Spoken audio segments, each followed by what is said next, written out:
Welcome into the Illini Cast. Austin Berkland alongside Sonny Verma, and we are part of the Big Banter Podcast Network. And we're going to switch it up a little bit. I know we have a big game, Illinois versus Michigan State, coming up, Sonny, but there's some football issues that need to be addressed on this show. And I kind of already touched on it on Twitter, but it's not looking too promising. But before we get there, how are you doing today, Sonny? I've been better. I think you kind of worded it perfectly earlier on X when you're like, when was the last time Illinois football made you feel good? And I couldn't come up with an answer. And today's one. I'm an eternally optimistic Illini fan. I was probably the last one who was ready to fire Lovie Smith, to give you perspective. But not that we're even remotely close to that level, obviously. But just it's tough, with it being National Signing Day, and you seeing all these other teams celebrate all these blue chips and hitting, all-time highs for their recruiting rankings, and then we're kind of like ho hum, just chugging along. I've been in better moods. Let me summarize it that way. Yeah, we lost arguably our top coach on the field in terms of position coaches, Charlie Bullen. He accepted a role as the New York Giants linebackers coach, and this is the fourth defection on the defensive side of the ball for Illinois and Bret Bielema. He fired Boo and Fenulus, and then he also lost Charlie Bullen. So there's three, and then there's one more that he also lost. I can't remember it off the top of my head. Oh, George McDonald, the wide receivers coach. So three on the defense, one offensively. George McDonald went to Ole Miss to be their wide receivers coach under Lane Kiffin. So you look at that. Aaron Henry is still a new defensive coordinator. So there is a lot that needs to be worked out on the defensive side of the ball right now, and losing your top position coach is never ever a good thing. Yeah, I mean, I will provide a little context. Factually, everything you said is right, but George McDonald did leave for what I consider a better opportunity. I'm sure a pay bump, and he ultimately wants to be a head coach and coaching that room in the SEC for what's supposed to be a top 10 team. I don't really blame him for that move. It makes sense in my head. Charlie Bullen, again, he was only here a year, but this was his first college football stint, and being hired into the NFL kind of tells me that your skills are still very valued, and maybe the college football grind, trying to recruit 16, 17-year-olds and texting them all day wasn't for him. But again, he left for a position which was a step up. So again, as much of a bummer as it is for us losing these guys, those two in particular, they did leave for what I consider better opportunities. Fenelus, I think he was a mistake from the start, and Bret's just trying to correct it. Obviously, he talked about it in his press conference today that he had interviewed him prior. I think it was when he was kind of putting his first staff together, and he had experience with him, and I think him and Henry either played together or they had coached together someplace. So he was kind of just trying to make that room a familiar one for his at that first time defensive coordinator.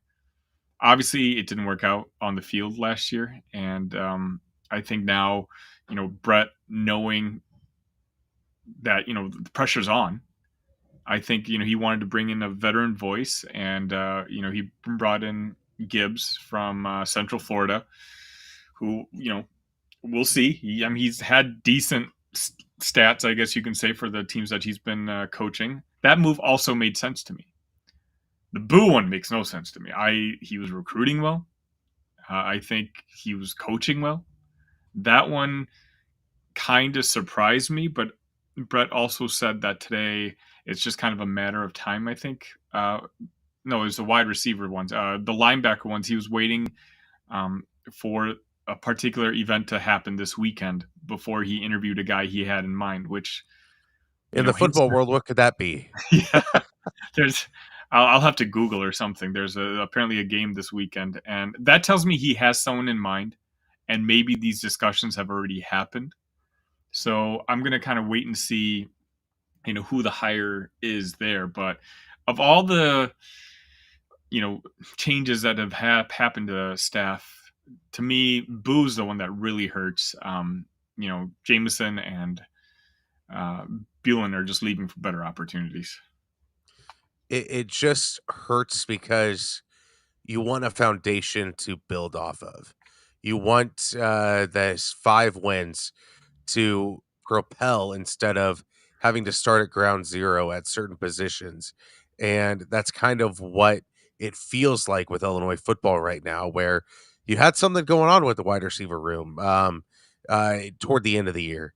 And then you're like, oh, shoot. Well, you got a new wide receivers coach. Hopefully, when the portal opens back up in the spring, you're not having a bunch of wide receivers go to Mississippi to join McDonald down there.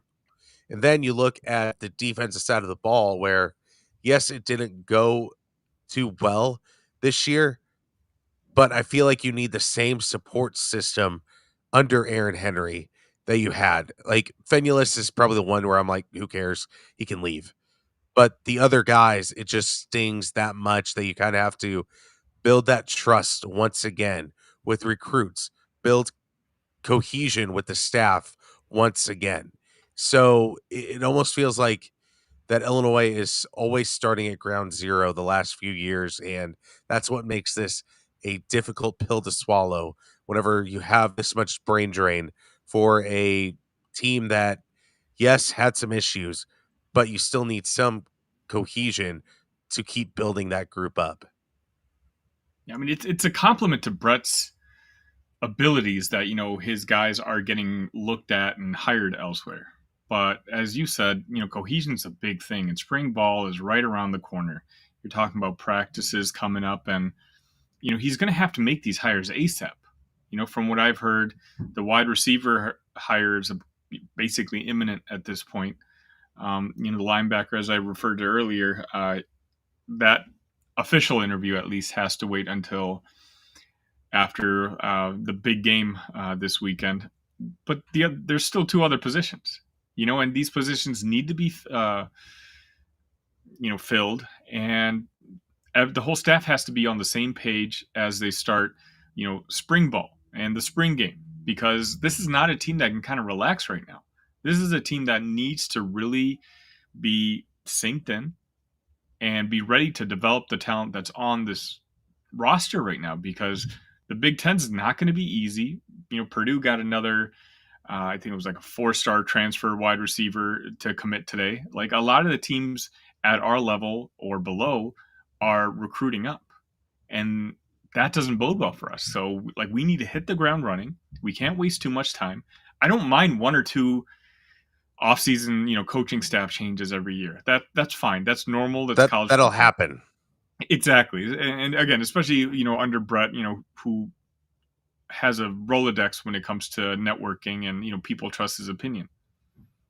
But, we're talking about 4 now. 4 is a lot. And, right now we're in the beginning of February. If these were happening in December, again, that's one thing. We have time to fill it. Right now, we don't really have time to fill it. So where do we go from here? I mean, with the way the defensive coaching staff is set up right now, if you are a kid from the state of Illinois, why would you choose Illinois if you don't know who your position coach is going to be at this particular moment? There's still a lot of time for the class of 2025, of course, but you want to build those foundations. You want to build that relationship, build that trust. And right now, I mean, Illinois is looking at probably a decent shot at the number 18 prospect in the state of Illinois, according to 24/7. I read Jeremy Warner's big board on IlliniInquirer.com, and there's a lot of 1 and 2 confidence levels right now. And you aren't going to be able to build a great foundation of recruits year in and year out if you can't even put together a snow fence around your state. You'll never block off the entire state, obviously. Michigan is here. Ohio State is here. Alabama will catch one every now and then. Plus, Notre you have Dame. 4 other. Yep, Notre Dame is a big one. Plus, you have 4 other schools that are gonna be like, "Hey, we're in the same, conference now. We'll still play we're in the Midwest, but you get to live in Los Angeles. You get to live in Oregon." And I don't know how Illinois can propel their recruiting without some decent, inroads of building relationships, and then you're starting to be like, "Well, that's what you're doing. You're building toward 2026." I've heard that same story over and over and over from Illini coaches and Illini reporters that it's like, oh, you're building the foundation for 3 classes in the future. Guess what? It's a few classes in the future, and you aren't touching Iose Epinesa. Yes, he's a legacy for Iowa, but you're not touching Nathaniel Marshall. You're not touching Jalen Williams, who is projected to go to Michigan, the number 4 recruit in the state of Illinois. It just seems ridiculous on how Illinois football is so behind the 8 ball in their own state. We just gotta win on the field. It's you talked about if we fall flat on our face, is it time to make a change? And I think it's way too early to discuss that. But yeah, three like our schedule's not that bad compared to our contemporaries. At least this year. The following year, it gets a lot more difficult. But this year is a year where, I mean, it's not my guess. The biggest over under will probably be about 4.5. That means you just need a couple games to go your way, and you can still make a bowl game. And that has to be the goal, because I think if you hit 6 wins, you make that bowl game, you get some of that momentum back that we lost this past year. And who knows? Again, one of these defections, Fenelus, I think we can upgrade from him. I'm pretty sure we have. And Yeah, so, Jameson's going to be hard. As you said, we're hoping he doesn't take anyone with him to Ole Miss. But if we're being honest with ourselves, we probably only have one guy in that wide receivers room that could probably play for Ole Miss. Now he happens to be one of our most heralded prize recruits over the last couple of years. So yeah, I mean, him leaving would be a bummer, but it's that's just what happens. We have, luckily, I think we've had a really good transfer portal season, at least building our line. So I'm a little bit more confident, coming into this season that that's taken care of. But as we've kind of talked about, this coaching, defections is just kind of not ideal to be going through in February. But at the same time, it's not all negative either, because if you follow the Illinois football account, they've been tweeting. I think they have 6 guys being invited to the NFL Combine this year. I think that's what it was for, and that in itself is a program record. We've never had that many, and so coaching is being done here. The developing is being done here. Everything that we know Bret Bielema does, he is doing. But I think fans like you, myself, and some of our viewers are just kind of concerned because we see potential cracks in the boat, and we're just hoping that those are addressed before water starts leaking. but you say that we had 6 guys invited to the combine, and yet you still didn't make a bowl game. If you would have said before the season, Illinois is going to have 6 guys invited to the NFL Combine, a program record, we're thinking we're going to Indianapolis, right? But we're not. We didn't even make a bowl game. 5-7. I mean, you weren't able to upend a Northwestern team that, yes, exceeded expectations, but you weren't able to beat them at home. You constantly disappointed on the field, and that's a reflection on the head coach, in my opinion. If you do that again with lesser talent, you're going to be 3 wins. You're going to be 4 wins, maybe even less. You'll get one with Eastern Illinois. But other than that, where are the guaranteed wins? Now I think you're you have a making MAC. You have a MAC opponent, possibly, right? Is that right? Am I right on that? I think we have one of the Michigans, Yes, or maybe 2. Eastern Illinois, right? Yeah, we have Eastern Illinois. That's our Yeah, first game. Then yeah, you have a MAC opponent, I believe, and Kansas as your non-conference. yeah. That's 2 Fly out wins. Kansas. I don't want to see That that game. Give them that lots is of 2 money. wins. Big Ten wise, who knows what you have? This is the state of Illinois football at the moment. Yeah. I I can't be any more positive. Yes, it's an easier schedule compared to our counterparts, but Illinois is a very easy team to beat as well. So I know we have to get to Illinois, Michigan State here in a little bit, but man, it's getting dark and dreary in a hurry if you're Illinois football. Yeah. Well, hopefully it doesn't go that bad. Again, I think the mood will change. I'm down a little bit today just because I think Brett's got a daunting task ahead of him, making all these changes with spring ball right around the corner. But I want to see who he hires. I want to see what kind of resume they have, what kind of credibility they come with before I really start looking down on the season. As of now, again, I still think a bowl game is feasible. Um, I'm going to continue to stay positive. I still, as I joked around about earlier, I want to sell out of that Kansas game, but it's Wednesday night and I don't want to be sad the rest of the evening. So, okay, go ahead. One side note, you have Jim Leonard just sitting there, and he's like, "Oh, I may want to coach the NFL." Brett, do you know what you have? You have money. Pay him to do something.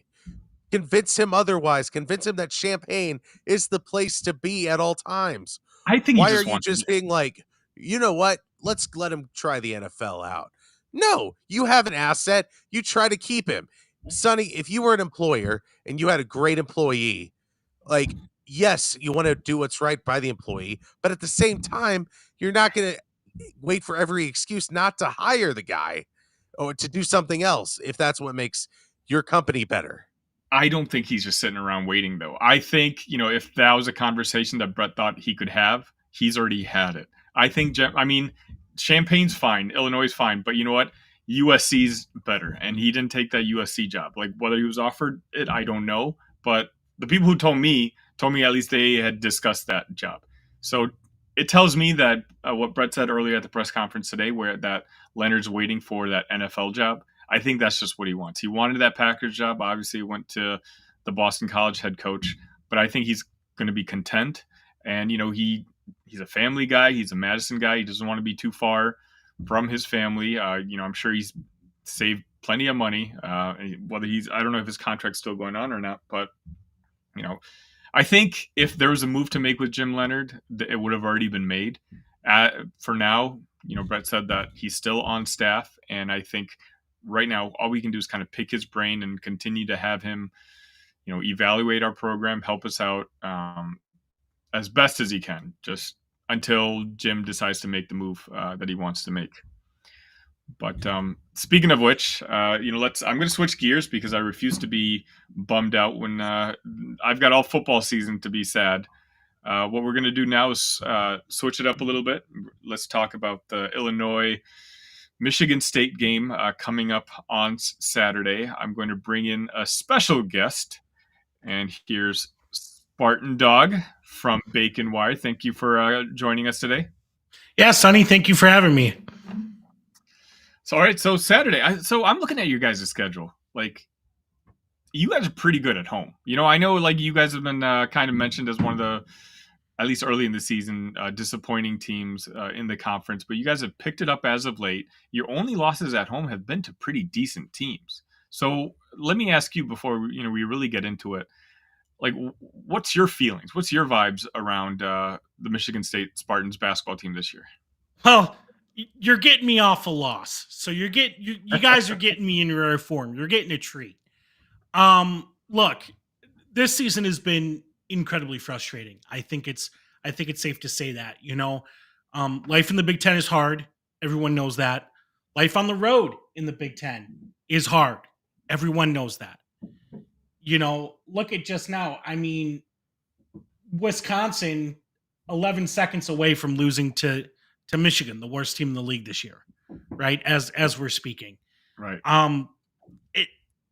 However, I just think there have been a few too many inexcusable losses where, MSU really should have walked away with the victory and did not. That includes last night against Minnesota. That was a game where MSU was up 9 at one point and it just evaporates out of thin air. So I don't really know what to make of this team, unfortunately, because it depends on which team shows up. Looking at Tom Izzo's tenure and this Michigan State Spartans team, is this the most disappointing Michigan State team based on preseason expectations and where they've kind of landed right now? They're up there with the 2010 team. Definitely the 2010 team coming off back-to-back Final Fours. Having Draymond Green as a junior. That team didn't exactly have the best locker room environment. And it kind of showed out on the floor. They kind of had to limp into the tournament and were an early exit. They're right up there. I mean, in terms of where we expected this team to be this offseason, I had budgeted a trip out to Phoenix, and I don't have to use any of that money anymore. So that's good for me. But yeah, I think in terms of when you look at Izzo's tenure, this is definitely it. It's them in the 2010 team. So speaking of Izzo, more often this year than any other season that I remember, at least, you see the fan base kind of talk about, is it best for Michigan State to kind of move on, to move in a different direction? Izzo's kind of stuck in an old system of college basketball that doesn't necessarily work anymore, and that the Spartans need a new guy who's willing to play the game. What do you think about that? So this is my philosophy, and I applied the same philosophy to Mark D'Antonio, kind of back after that 2017 dead cat bounce season. When you are the custodian of a program and you take that program to heights it has not experienced before and you sustain those heights, right? You are also accountable to maintaining the program so it can reach those heights. Right now, Tom Izzo is not maintaining the program to maintain the heights of, a freshman coming in can expect to make a Final Four, right? That's been the expectation at Michigan State for Izzo's entire tenure. If you come in here as a freshman, you're guaranteed a Final Four. And, I think it's frustrating where there's a lot of talk of, of OKGs, our kind of guys. That was the talk in the preseason, right? That's one of his isms for, not going into the portal. And, the cruel irony, I guess, if you want to call it that, of this situation is that one of the only guys on the team who is his kind of guy was a guy he got out of the portal in Tyson Walker. So, it's almost like this kind of strange hypocrisy where, you don't even understand what you're saying because it's being contradicted in front of you right now, Do you think Izzo has more of a problem with one and done style transfers? Because Tyson Walker is kind of a multi-year kind of guy, and those kind of guys can supplement a program. And so has Izzo used that at all as a 1-year transfer? Has he used that style at all in his recent in the recent portal era? He is not. I mean, the two transfers that were brought in, I mean, the other transfer being Joey Hauser, he was more the traditional transfer in that he entered before the portal era, had to sit out a year. So, I don't really count Joey Hauser as a quote unquote transfer in the way they're talked about now. But no, he hasn't. And, I think that's a good point, Austin. I just think that when you're looking at the landscape of college basketball and you're looking at, okay, how do I fill my team's needs? Right? This team needed another point guard. This team needed a center.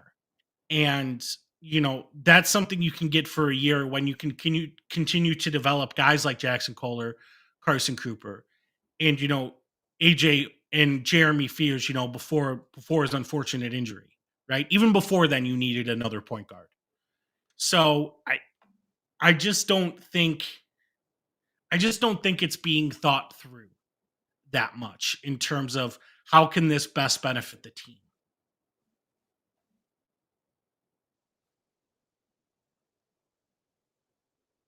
So bring the attention to this game on Saturday. Give us kind of a scouting report on how Michigan State, their strengths, their weaknesses. I know we played them. I think it was after Shannon had been suspended. That was without Shannon, right? Yes, it was. Yeah, I think it was the game before his hearing, the TRO hearing. Right. So I mean, give us an idea of what to expect from the Spartans on Saturday. I think you're going to see a lot of the same things you saw in the previous matchup, right? You know, uh Michigan the way Michigan State wants to play isn't exactly a secret, right? They want to turn the ball over. They want to get out in the open court. They want to run. Um the problems come when not a lot of other people are scoring and it becomes save us, Tyson, save us. So that'll be the interesting thing to me, at least, is where is the secondary offense coming from? That's something that hasn't really been consistent this season. I mean, Jay Nakins has given given offense here in a little bit. There's been some really good performances out of Malik Hall in in certain games this season. But ultimately, I think what you're going to see is a Michigan State team um, that doesn't really handle adversity very well. I'm going to be honest. Like, this team does not handle adversity well at all. I think if Illinois is able to come out of the jump and kind of punch them in the mouth a little bit, I think Illinois is going to be able to dictate the game, especially with Shannon back in the line. So, looking at this Michigan State roster, Tyson Walker has obviously met and exceeded expectations. Which player is at the opposite end of that spectrum where you think if they gave X, that Michigan State would be this much better? I mean, the obvious answer is AJ Hoggard. I think AJ Hoggard has not even come close um, to meeting the expectations that were laid out for him this offseason. I mean, he had lost like 15 pounds. There were videos of him locking up DeMar DeRozan in a camp. Um, you know, he was left off the Bob Cousy Award watch list to begin the season and took that as a personal slight. And all he's done is prove the the Bob Cousy committee right by leaving him off, because he hasn't been consistent. He is a poor shooter. He can be pretty lazy defensively, and unfortunately for Michigan State basketball, unfortunately for him, there's really no good backup option right now. So I think when you're talking about most disappointing, it's got to be AJ Hoggard. You could throw Madi Sissoko in there too, but I think a lot of people weren't expecting a ton out of Madi. I think the most disappointing part about Madi isn't exactly Madi himself. It's that they're relying on him so much, and he's getting so many minutes just by virtue of the way the team is constructed. So I'm looking at the standings. I know I mentioned it earlier, but I mean, 12-2 at home, 1-5 away from home. That kind of goes with your storyline of talking about not being able to handle adversity or very well. Being in an environment that is a little more chaotic, which again surprises me, because you would think an Izzo coach team, that's one thing you wouldn't necessarily have to worry about. That you'd kind of be prepared for it. So, piggybacking on that, I guess there's a scenario. I'm going to pick the Spartans to win this game. Spoiler alert for the end of the episode. Let's just say we circle to Saturday early evening and we find out that Michigan State did end up winning. What do you think is the game script for that to happen? I think the game script is Illinois was careless with the ball. Um, they they weren't they weren't getting they weren't getting it to Coleman Hawkins and Danger, and Michigan State was able to run out and transition and create offense for themselves. Um, that's the thing. If you let any MSU team, even the ones that are disappointing and inconsistent and don't live up to the stature of the program, right? If you let them get out in fast break, they'll kill you. They will maul you. And you know, there's not really a good half court off. This isn't a good half court offense because there's only 1 to 2 legitimate scoring threats on any given night. So I think if Michigan State wins this game, it is going to be because Illinois wasn't rebounding well, was careless with the ball, and they just let MSU get out on the fast break. And as Tom Izzo likes to say, they got turnovers for touchdowns. Looking at Michigan State as a NCAA tournament team, I know Joe Lenardi doesn't isn't the end all be all that he once was, but he has Michigan State as a 7 seed that doesn't really factor in the Minnesota loss. Where do you think seed wise this Michigan State team will end up at the end of the year? They're probably somewhere from they're anywhere from 7 to 11. I think. I think you know I think if they barring a complete collapse and them losing out, I think they're in the tournament. I think the floor for this team is probably Dayton. In the first four, but yeah, I think they're anywhere from 7 to 11. I think the best bet for them would be to be the 11 seed, and if they were to go on a run, which I don't really have faith in this team to do so, um, they would need to be the 11 seed in let's say North Carolina's region, right? A team that is going to be vulnerable to an upset, or Kansas's region, right? Something like that, where they're able to kind of benefit from chaos a little bit and be able to end a couple Cinderellas.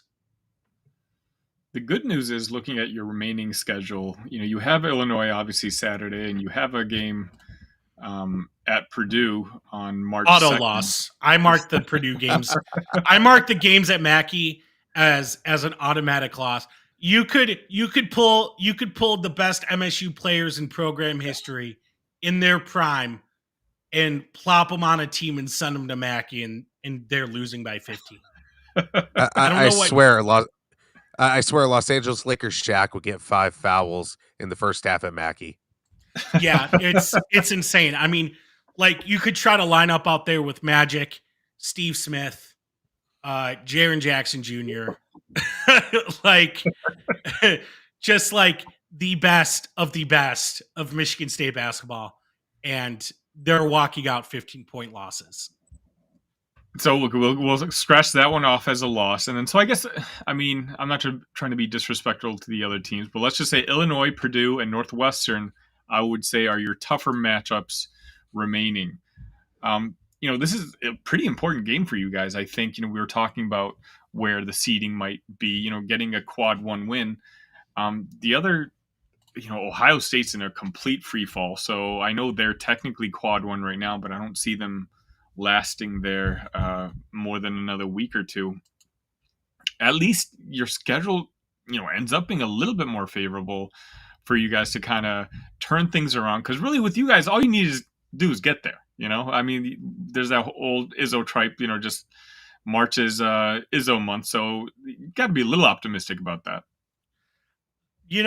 Under normal circumstances, I kind of would be, right, and I just don't think this team is built for a deep run because, again, they cannot handle adversity, right?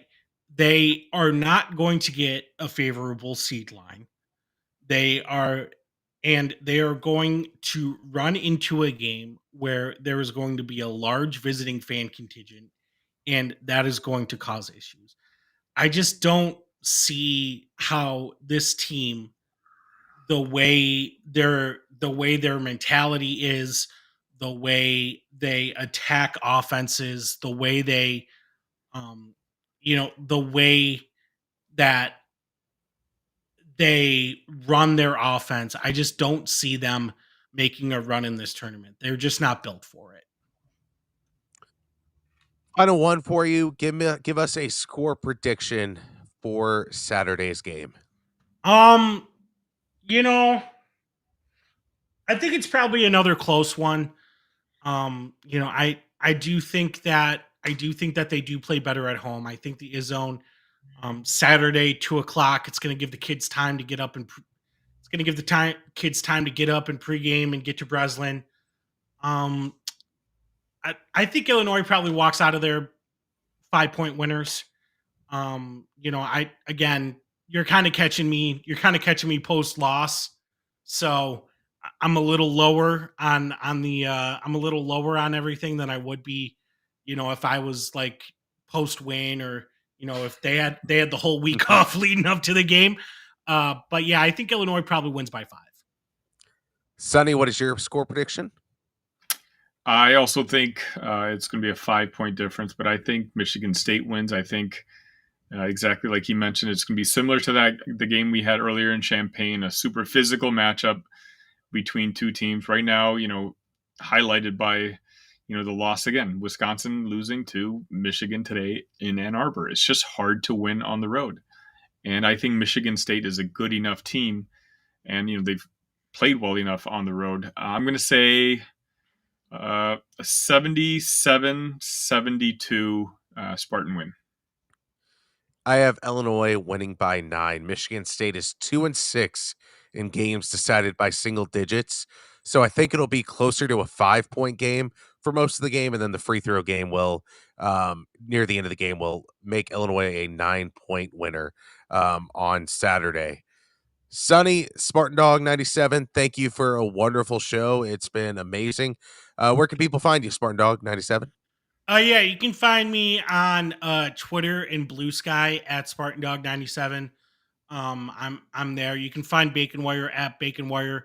Live tweeting all things MSU, football, basketball, and on Spartan Dog 97, I do chop it up about the Lions a little bit. So you can find me there. Thank you. I did want to mention this is probably the first interview I've seen with Spartan Dog where there was no obscenities. So thank you for keeping this very child friendly today. This is my thing, right? If I know the guys, if I know like it's an adult podcast when I hop on, I let the chopper sing, right? But when I'm on the Big Ten huddle and I come on to podcasts where I'm not really sure. I do tend to try to keep everything a little friendly. So I had my hand on the bleep button just in case, but thank you for behaving. No problem. I try to be a gracious guest. That's all I try. That's all I try to do.